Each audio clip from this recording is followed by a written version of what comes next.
Hello all welcome to mom's kitchen from Anjani's wonder world. ఈ వీడియోలో పండు మిరపకాయ కారం ఎలా పెట్టుకోవాలో చూద్దాం. ఎలాంటి మిరపకాయలైతే పచ్చడి ఎక్కువ రోజులు స్టోర్ ఉంటుంది, పచ్చడి పెట్టేటప్పుడు తీసుకోవాల్సిన జాగ్రత్తలు అన్నీ క్లియర్‌గా చెప్తాను. వీడియోని స్కిప్ చేయకుండా చివరి వరకు చూడండి. అమ్మ ఇప్పుడే మార్కెట్ నుంచి తీసుకొచ్చింది మిరపకాయలను. మీరు క్లియర్‌గా చూడొచ్చు ఎంత ఫ్రెష్‌గా ఉన్నాయో అసలు.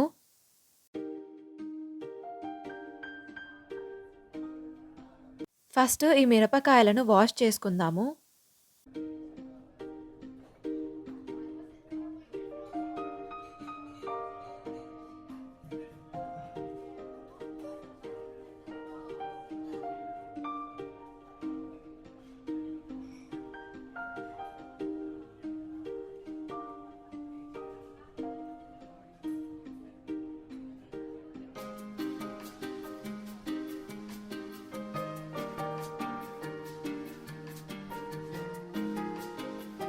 అయితే మీరిక్కడ చూస్తున్నారు కదా! ఇలా తొడిమెలు లేని మిరపకాయలను, అలాగే డ్యామేజ్ అయిన మిరపకాయలను అన్ని మిరపకాయలతో కలిపి వాటర్‌లో వేసి వాష్ చేయొద్దు.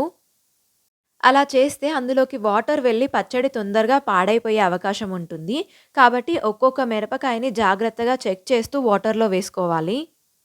అంతేకాదు ఇక్కడ చూస్తున్నారు కదా! ఈ మిరపకాయ మధ్యలో కొద్దిగా డ్యామేజ్ అయింది. అందుకే అమ్మ దాన్ని కూడా సెపరేట్‌గా వాష్ చేసింది.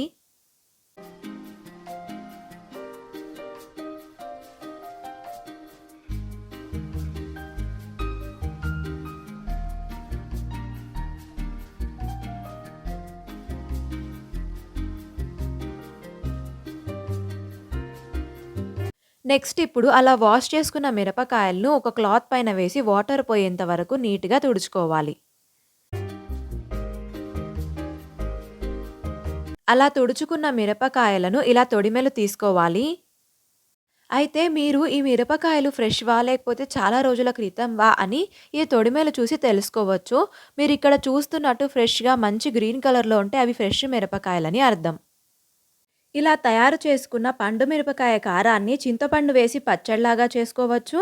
అలాగే పప్పులో కారానికి బదులుగా దీన్ని వేసుకుంటే చాలా టేస్టీగా ఉంటుంది. అంతేకాదు ఇది చింతకాయ పచ్చడిలో కూడా వేసుకోవచ్చు.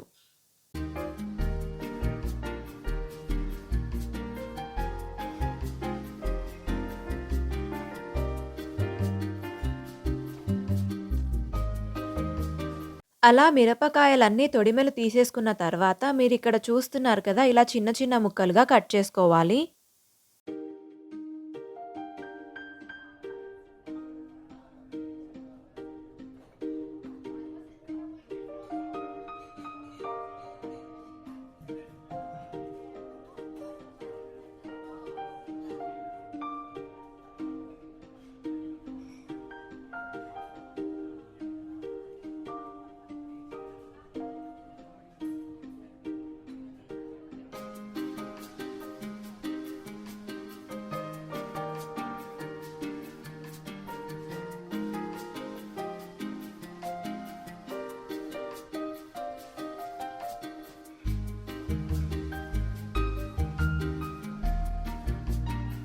మేము కిలో మిరపకాయలను కారం పెట్టాము.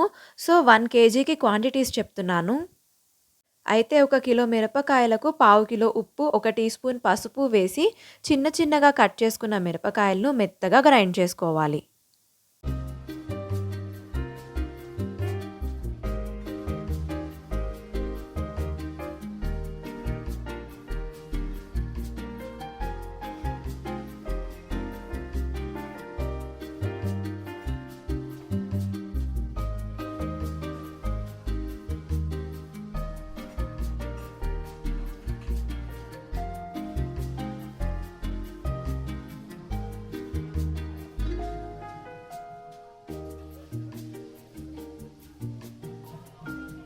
అలా చిన్న చిన్నగా కట్ చేసుకున్న మిరపకాయలన్నీ నేనిందాక చెప్పిన క్వాంటిటీస్‌లో ఉప్పు, పసుపు తీసుకొని కొద్ది కొద్దిగా యాడ్ చేసుకుంటూ ఇలా మెత్తగా గ్రైండ్ చేసుకోవాలి. అంతే పండు మిరపకాయ కారం ready. Thank you for watching the video. Do like, share and subscribe.